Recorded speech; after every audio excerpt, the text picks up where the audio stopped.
Good morning दोस्तों, कर्मयोगी civil services में आपका हार्दिक स्वागत है। रोज के करंट अफेयर में आज हम देखते हैं कारोबारी और ऋण के लिए उच्च सीमा से छोटी और मझोली कंपनियों को लाभ दिया गया है।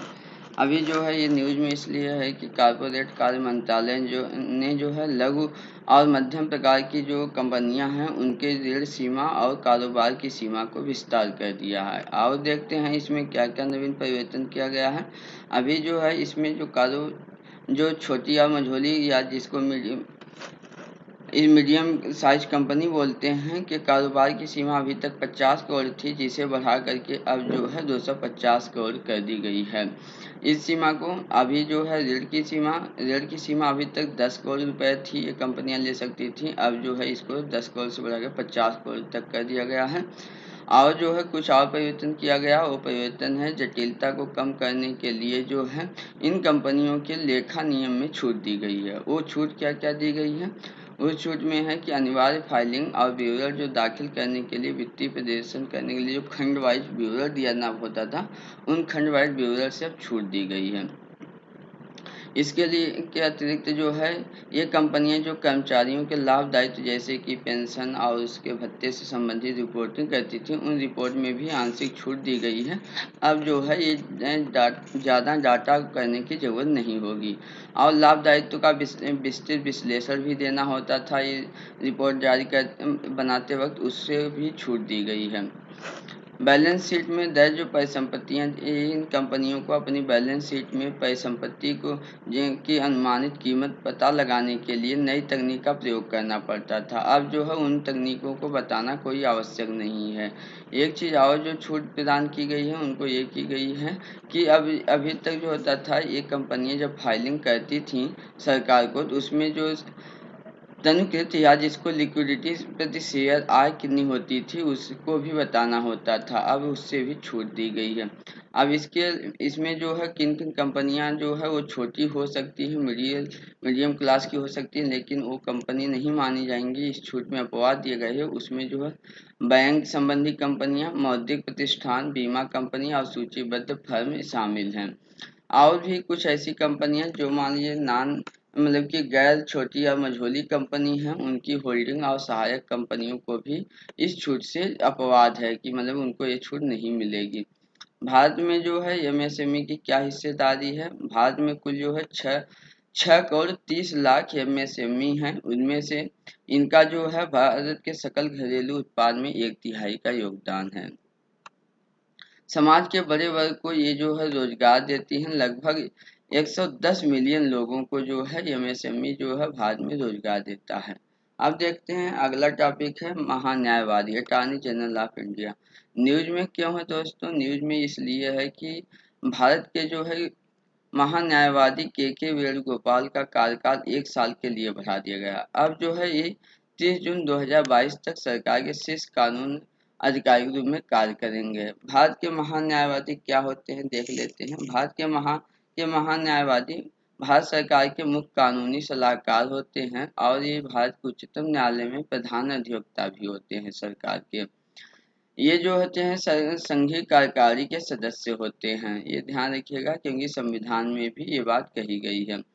अब इनकी नियुक्ति और पात्रता क्या होती है? इनकी नियुक्ति राष्ट्रपति द्वारा किया जाता है। अनुच्छेद 76 के तहत इनकी नियुक्ति होती है। ये राष्ट्रपति के प्रसाद पर्यंत पद को धारण करते हैं। राष्ट्रपति जब चाहे इनको इनके पद से हटा सकता है। इनकी पात्रता क्या होती है? अटॉर्नी जनरल के लिए कोई भी व्यक्ति जो उच्चतम न्यायालय के न्यायाधीश नियुक्त होने की योग्यता रखता है, उसे जो है न्यायाधीश वह जो है महान्यायवादी बन सकता है। और क्या पात्रता? वो भारत का नागरिक होना चाहिए। और योग्यता में वह किसी भी उच्च न्यायालय के न्यायाधीश के रूप में या तो 5 साल तक काम किया हो, या तो किसी उच्च न्यायालय में 10 साल तक अधिवक्ता के रूप में क्या किया हो, या तो भारत के राष्ट्रपति के अनुसार वो क्या हो, मुख्य न्यायिक मामलों का विशेषज्ञ हो। ऐसा व्यक्ति को महान्यायवादी बनाया जा सकता है। इनकी कार्य और शक्ति भी देख लेते हैं क्या होती है। महान्यायवादी भारत सरकार को विधि संबंधी कानूनी मामले पे सलाह प्रदान करता है और अन्य जो विधिक कर्तव्य अगर राष्ट्रपति सौंपना चाहे वो भी सौंप सकता है। महान्यायवादी भारत के सभी न्यायालय में सुनवाई कर सकता है, चाहे वो किसी भी न्यायालय में हो, देश के छोटे इन सुनवाई कर सकता है। यह जो है संसद के दोनों सदनों में बोलने का और कार्यवाही में भाग लेने का भी अधिकार होता है महान्यायवादी को, लेकिन मतदान वो नहीं दे सकता है। ये जो है भारत सुप्रीम कोर्ट में सरकार की ओर से पेश होता है और सभी मुकदमा, अपील और अन्य कार्यवाही को देखता है सुप्रीम कोर्ट में। एंड महान्यायवादी भारत सरकार का जो है प्रतिनिधित्व करता है अनुच्छेद 143 के तहत। अनुच्छेद 43 में यह कहा गया है कि राष्ट्रपति किसी ऐसे मामले पर जो है सुप्रीम कोर्ट से सलाह मांग सकता है, कानूनी सलाह मांग सकता है जो जनहित में उपयोगी हो, जनहित में आवश्यक हो। उसमें उस समय जो है ये न्यायाधीश क्या करते महान्यायवादी जो है भारत सरकार का या राष्ट्रपति की ओर से प्रतिनिधित्व करता है। अटॉर्नी जनरल जो है भारत सरकार के खिलाफ कोई भी सलाह नहीं दे सकता है और कोई विश्लेषण नहीं कर सकता है। भारत सरकार के बिना अनुमति के महान्यायवादी किसी भी आपराधिक मामले में किसी अभियुक्त का बचाव भी नहीं कर सकता है और न ही महान्यायवादी किसी परिषद अथवा कंपनी के निदेशक का भी पदभार नहीं कर सकता जब तक कि वो सरकार से अनुमति न प्राप्त कर ले। महान्यायवादी को सहायता प्रदान करने के लिए 2 महाधिवक्ता मतलब सॉलिसिटर जनरल होते हैं और 4 अपर महाधिवक्ता मतलब एडिशनल जो है सॉलिसिटर जनरल काम करते हैं, मतलब इनको सहायता प्रदान करते हैं। अगला टॉपिक है वो सांख्यिकी दिवस है। सांख्यिकी दिवस अभी हाल ही में जो है मनाया गया है। ये 29 जून को प्रतिवर्ष 29 जून को मनाया जाता है। क्यों मनाया जाता है? इसलिए कि महान प्रोफेसर प्रसाद चंद्र महालनोबिस या पीसी महालनोबिस भी बोलते हैं इनको, उन्हीं के स्मृति में मनाया जाता है। उनकी जन्म जयंती पर जो है सांख्यिकी दिवस मनाया जाता है। इस साल की थीम क्या थी इसको समझिए, याद रख लीजिए, पीसीएस में अक्सर पूछता है सवाल। इस साल की सांख्यिकी दिवस की थीम थी सतत विकास लक्ष्य 2, भूखमरी उन्मूलन, खाद्य सुरक्षा और बेहतर पोषण हासिल करना तथा सतत खेती को प्रोत्साहन देना। ये जो है इस साल की सांख्यिकी दिवस की थीम थी। पीसी महालनोबिस को देख लेते हैं उनका क्या योगदान है कि उनके जो है जन्म जयंती पर सांख्यिकी दिवस घोषित कर दिया गया है। इनका जो है बहुत बड़ा महत्व है, रोल है भारत के सांख्यिकी प्रणाली के संदर्भ में। यह जो है पीसी महालनोबिस भारतीय सांख्यिकी प्रणाली के मुख्य वास्तुकार थे और ये जो है सांख्यिकी विज्ञान, भारत में सांख्यिकी विज्ञान के जनक के रूप में भी इनको माना जाता है। इन्होंने जो है कलकत्ता में भारतीय सांख्यिकी संस्थान की स्थापना 1931 में की है और ये संस्थान जो है सांख्य पत्रिका का भी प्रकाशन करता है सांख्यिकी से संबंधित आंकड़ों को जारी करने के लिए। 1959 में ISI मतलब भारतीय सांख्यिकी संस्थान को सांख्यिकी और कार्यक्रम कार्यान्वयन मंत्रालय के अधीन एक स्वायत्त संस्था बना दिया गया है। इन्होंने जो है मतलब पीसी महालनोबिस ने केंद्रीय सांख्यिकी संगठन और नेशनल सैंपल सर्वे और एनुअल सर्वे ऑफ इंडस्ट्रीज की भी स्थापना की है, ये में मदद किए थे। ये जो है संयुक्त राष्ट्र का उप आयोग के अध्यक्ष भी रह चुके थे, मतलब का भी काम कर चुके थे। इन्होंने एक नई सांख्यिकी पद्धति को प्रस्तुत किया, उसका नाम था महालनोबिस दूरी नाम से। यह जो महालनोबिस दूरी है यह व्यापक रूप से क्लस्टर विश्लेषण और वर्गीकृत तकनीक में उपयोग किया जाता है। महालनोबिस मॉडल, जैसा कि आप जानते होंगे, महालनोबिस मॉडल था औद्योगिकीकरण को बढ़ावा देने के लिए। इसको जो है द्वितीय पंचवर्षीय योजना में इसको लागू किया गया था। ये अक्सर पूछता है, इसको आप ध्यान में रख लीजिए कि महालनोबिस मॉडल को द्वितीय पंचवर्षीय योजना में लागू किया गया था। किस उद्देश्य से? औद्योगिकीकरण की दिशा में वृद्धि करने के लिए। अगला टॉपिक देखते हैं। सरकार ने अभी जो है हाल ही में 6,28,000 करोड़ की जो है प्रोत्साहन राशि जारी की है। इस उद्देश्य से जारी किया है कि अर्थव्यवस्था के लिए अर्थव्यवस्था को इस कोरोना के द्वितीय वेब से जो है बचाया जा सके, दूसरे लहर से जो है राहत दी जा सके। इसके लिए सरकार ने 6,23,000 करोड़ की जो है पैकेज जारी किया है। इस राहत उपाय का विवरण देख लेते हैं बाकायदे क्या किया गया है। यह जो है 6,28,000 6,28,993 करोड़ की जो राशि है ये जीडीपी के 3% के भाग के बराबर है। अभी जो मौजूदा आपातकालीन क्रेडिट लाइन योजना जो जारी की गई है, इसके तहत जो है ऋण की सीमा को बढ़ा करके 1.5 लाख करोड़ रुपए का अतिरिक्त विस्तार कर दिया गया है। इस पैकेज के तहत छोटे ऋण करदाताओं को जो 1.25 लाख रुपए तक का ऋण ले सकते थे, उनको जो है उस राशि में वृद्धि कर दी गई है और 7,500 करोड़ राशि की अतिरिक्त योजना भी चालू की गई है। यह यह पैकेज जो है गैर महानगरीय क्षेत्र और पर्यटन जैसे क्षेत्रों में स्वास्थ्य देखभाल के निवेश के लिए 1.1 लाख करोड़ की नई ऋण गारंटी सुविधा प्रदान किया है। सार्वजनिक स्वास्थ्य में पर विशेष ध्यान दिया गया है। इसके लिए 23,220 करोड़ रुपए आवंटित किया गया है और जो है भारत से निर्यात को प्रोत्साहन देने के लिए अप्रत्यक्ष सहायता के रूप में 1.21 लाख करोड़ रुपए भी जारी किया गया है। पर्यटकों को जो है बढ़ावा देने के लिए पर्यटकों की भारत में ज़्यादा से ज़्यादा आ सके, इसके लिए 1 महीने का मुफ्त वीजा का भी प्रावधान किया गया है और किसानों के लिए बीजों की नई किस्म के लिए भी बढ़ाने के लिए जो है आवंटन किया गया है। इन उपायों से क्या क्या लाभ होगा? इस राहत पैकेज से जो है कोविड के बाद जो है उद्यम को बचाए रखने में सहायता करेगी यह जो है उपाय। उसके बाद नकदी प्रवाह को भी बनाए रखने में ये मदद करेगी। पर्यटन को जो है सबसे ज़्यादा जो प्रभावित हो चुका है और पर्यटन एक ऐसा है जो रोजगार गहन क्षेत्र है, उसको भी ये क्या करेगा, ये जो उपाय किया गया है ये पुनर्जीवित करने में या उसको आगे करने में सहायक होगा। बाल चिकित्सा पर विशेष ध्यान दिया गया है। इसमें पैकेज के माध्यम से जो है ढांचागत संसाधन को बढ़ाने पर वेंटिलेटर और जनबल जैसे आवश्यक और मूलभूत ढांचों पर जो है विशेष बल देने के लिए आवंटन किया गया है। इन उपाय का क्या मतलब होगा, क्या निहितार्थ होगा? इस उपाय से जो है मांग में कमी आएगी। जैसा कि आपको पता है कि कोविड के कारण लोगों की जान चली गई है, लोगों के पास आय के स्रोत लगभग बंद हो गए हैं, तो इस उपाय के माध्यम से लोगों के पास इनकम पहुंचेगी, आय का मुद्दा पहुंचेगी, लिक्विडिटी पहुंचेगी, जिसकी वजह से मांग में वृद्धि होगी, निम्न जीडीपी में बढ़ोतरी होगी, मुद्रास्फीति जो अधिक है उसमें कटौती होगी और बेरोजगारी से भी निपटने में मदद मिलेगी। अब क्या है, ये क्या किया जाना चाहिए इसके साथ साथ, जैसा कि आपको मालूम होगा कि भारत की जो अर्थव्यवस्था वो निर्यात संचालित अर्थव्यवस्था नहीं है, उसकी बजाय जो है उपभोग संचालित है। मतलब कि लोग जितना ज़्यादा कंजप्शन करते हैं, हमारा निर्यात कम होता है।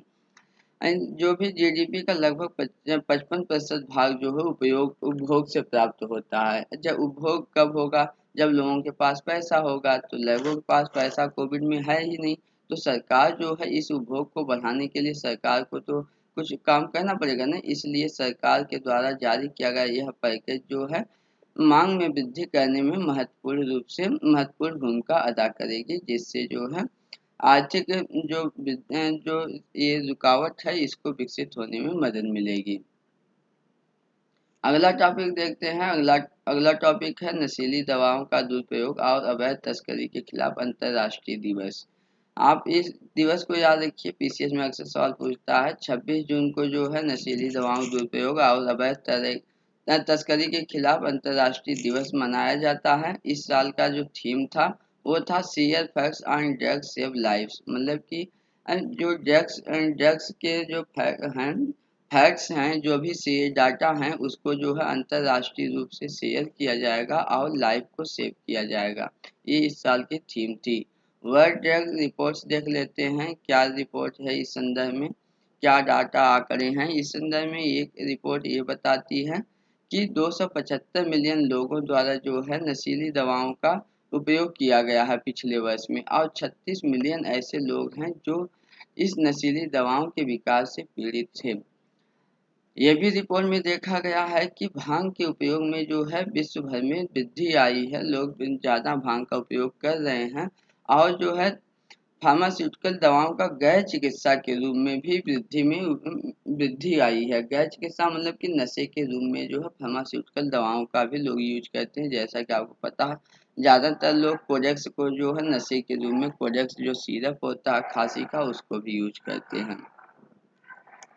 एक चीज और देखा गया है कि 15 साल से 64 वर्ष की आयु वर्ग, मतलब कि जिसको कामगार वर्ग आयु वर्ग भी बोलते हैं, इसमें से 5.5% ऐसी आबादी है जो अपने जीवन में जो है मतलब 15 में एक बार नशीली दवाओं का उपयोग जरूर किया है।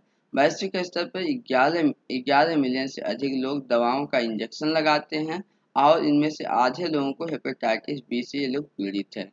बीमारियों के लिए सबसे जिम्मेदार जो पदार्थ है वो ओपियॉइड है। ओपियॉइड जैसा कि आपको पता है नॉन स्टेरॉयडल ड्रग है और ये ओपियॉइड किसमें मिलता है, ये जो है ओपियम जैसे पदार्थों में ये पदार्थ मिलता है। मादक पदार्थों की तस्करी की समस्या से निपटने के लिए भारत सरकार की नीतियाँ देख लेते हैं। भारत सरकार ने क्या उपाय किया है मादक पदार्थों की तस्करी की समस्या से निपटने के लिए। भारत सरकार ने 272 जिलों में नशा मुक्त भारत अभियान 2020 में शुरू किया है। सामाजिक न्याय और अधिकारिता मंत्रालय ने 2018 से 25 के अवधि के लिए जो है एक राष्ट्रीय कार्य योजना भी चालू किया है, कार्य योजना लागू की है, जिससे जो है नशीली दवाओं की मांग में कमी लाया जा सके। भारत सरकार जो है नार्को समन्वय केंद्र स्थापित किया है, जिससे जो है भारत में नारकोटिक्स मतलब कि इस नशीली दवाओं को रोकने के लिए राज्यों के बीच और जो है अन्य एजेंसियों के बीच समन्वय स्थापित किया जा सके। जनता को शिक्षित करने पर फोकस किया जा रहा है और जो है इसके लिए एक राष्ट्रीय कोष की स्थापना की गई है कि जो भी खर्चे होंगे, जो भी व्यय होगा इससे निपटने के लिए उसका जो राष्ट्रीय कोष से ही व्यय को खपत किया जाएगा। अगला टॉपिक देख लेते हैं दोस्तों, महत्वपूर्ण टॉपिक है cyber capability and national power report. इस रिपोर्ट को जो है international institute for strategic studies ने जारी किया। किसने जारी किया? International institute for strategic study. याद रखिएगा ऐसे सवाल आईएएस में एक साथ एक सवाल जरूर पूछा जाता है पीटी में। इस रिपोर्ट में जो है ये कहा गया है, ये रिपोर्ट मुख्यतः फोकस किस पे करती है? साइबर परितंत्र पे फोकस करती है और साइबर परितंत्र के लिए अंतर्राष्ट्रीय सुरक्षा, आर्थिक प्रतिस्पर्धा और सैन्य मामलों के बीच क्या संबंध है, उन संबंधों का विश्लेषण करती है यह रिपोर्ट। रिपोर्ट में जो है देशों का मूल्यांकन 7 श्रेणी के आधार पर किया गया है। उन श्रेणियों में है रणनीति, किसी भी देश की रणनीति और सिद्धांत क्या है, प्रशासन आदेश और नियंत्रण क्या है साइबर को सुरक्षित रखने के लिए, को साइबर खुफिया क्षमता क्या है किसी देश की, साइबर सशक्तिकरण और निर्भरता किस प्रकार की है, साइबर सुरक्षा और लचीलापन कितना है, कैसा है, साइबर स्पेस मामलों में वैश्विक नेतृत्व कैसा है और साइबर आक्रामक साइबर क्षमता से निपटने में और आक्रामक साइबर क्षमता दिखाने में किसी देश की क्या क्षमता है, कैपेबिलिटी है। इस 7 आधारों पे जो है यह रिपोर्ट तैयार की जाती है। इस 7 आधारों के बाद जो है यह रिपोर्ट जो है पूरे विश्व के को जो है 3 श्रेणियों में देशों को विभाजित करती है, 3 श्रेणियों में रखती है। प्रथम श्रेणी में ऐसे देश शामिल हैं जो विश्व में अग्रणी ताकत दिखाने वाले हैं और जो सभी श्रेणी 7 श्रेणियों में दिखाने वाले हैं। इस श्रेणी में एकमात्र देश अमेरिका ही शामिल। द्वितीय श्रेणी ऐसी श्रेणी है जो इस 7 श्रेणियों में से कुछ श्रेणियों में विश्व का अग्रणी ताकत दिखाते हैं। उसमें इस द्वितीय श्रेणी में ऑस्ट्रेलिया, कनाडा, चीन, फ्रांस, इजराइल, रूस और ब्रिटेन शामिल हैं। तृतीय श्रेणी ऐसी श्रेणी है जो कुछ श्रेणी में तो ताकत दिखाते हैं इस 7 में से, लेकिन कुछ में या तो पीछे हैं, काफी पिछड़े हुए हैं, या तो जो है कोशिश कर रहे हैं उसको हासिल करने। इस श्रेणी में जो है Bharat, Indonesia, Japan, Iran, Malaysia, उत्तर कोरिया और वियतनाम जैसे देश शामिल हैं। रिपोर्ट का प्रमुख बिंदु देख लेते हैं। रिपोर्ट में और क्या बातें कही गई हैं। रिपोर्ट में ये कहा गया है कि हैकरों द्वारा रैंसमवेयर का हमला सबसे ज़्यादा किया जाता है और जो है अभी चीन जो है साइबर पावर के मामले में अमेरिका से कम 1 दशक पीछे है। ये भी बात की गई है। भारत के लिए विशिष्ट क्या बात की गई है इस रिपोर्ट में देख लेते हैं। भारत के लिए कही गई है कि भारत जो है अपनी साइबर सुरक्षा के लिए अपनी नीति और सिद्धांत विकसित करने में मात्र केवल मामूली प्रगति की है, ज़्यादा कुछ खास प्रगति नहीं की है। और ये भी कहा गया है कि जब 2020 में पिछले वर्ष लद्दाख में जब भारत और चीन के बीच जो है टेंशन शुरू हुआ तो उसकी वजह से चीनी गतिविधियों में तीव्र वृद्धि हुई है। इस तीव्र वृद्धि से के कारण जो है भारतीय चिंता में वृद्धि हुई है, ये भी बात कही गई है। और बात की गई है कि भारत जो है अभी मुख्यतः इस बात पे फोकस कर रहा है कि वह अमेरिका, ब्रिटेन और फ्रांस सहित जो प्रमुख अंतर्राष्ट्रीय भागीदार देश हैं उनके साथ मदद करके जो है अपनी क्षमता का निर्माण करने पर भारत का अधिक फोकस है। अगला जो पॉइंट कहा गया है उसमें यह है कि भारत जो है साइबर गवर्नेंस में संस्थागत सुधार का जो दृष्टिकोण है वो धीमा है, बहुत ही धीमा है। भारत को जो है साइबर गवर्नेंस में संस्थागत सुधार में तीव्रता लाने की आवश्यकता है। एक बात और किया गया है कि सिविल और सैन्य डोमेन में साइबर सुरक्षा के लिए जो है भारत प्रमुख समन्वय प्राधिकरण स्थापित किया है, जो 2018 और 19 में स्थापित किया गया था। दोस्तों, आप जो है सिविल सर्विसेज के यूट्यूब चैनल को जो है सब्सक्राइब करिएगा, दोस्तों को शेयर करिएगा, लाइक कर दीजिएगा। इसकी पीडीएफ आप जरूर डाउनलोड करके रिवाइज कर लीजिएगा। आपके रिवीजन के लिए, आपकी सुविधा के लिए हम बहुत ही मेहनत से वीडियो बनाते हैं और ये नोट्स बनाते हैं, पॉइंट टू पॉइंट देते हैं, बिल्कुल शॉर्ट में भी देते हैं और अच्छी तरह समझाने की भी आपको कोशिश करते हैं दोस्तों। इसलिए जो है आप इसको पढ़िए मेहनत से, और आप जो है आईएएस के एग्ज़ाम भी निकालिए, क्योंकि अब जो है 10 अक्टूबर को जैसा कि पेपर है, तो आप अभी से मेहनत पढ़ाई करना शुरू कर दीजिए। हम जो है जल्दी ही आपके लिए एक जो है विजन आईएएस का जो है प्रीलिम्स का टेस्ट सीरीज भी लेकर आपके साथ आने वाले हैं। जल्द ही उस पर हमारा काम कर रहे हैं, हमारी टीम काम कर रही है। जल्द ही जल्द हम आपके सामने लेकर आएंगे, उसकी पीडीएफ भी प्रदान करेंगे और आपके साथ जो है हम डिस्कशन भी करेंगे दोस्तों। धन्यवाद दोस्तों।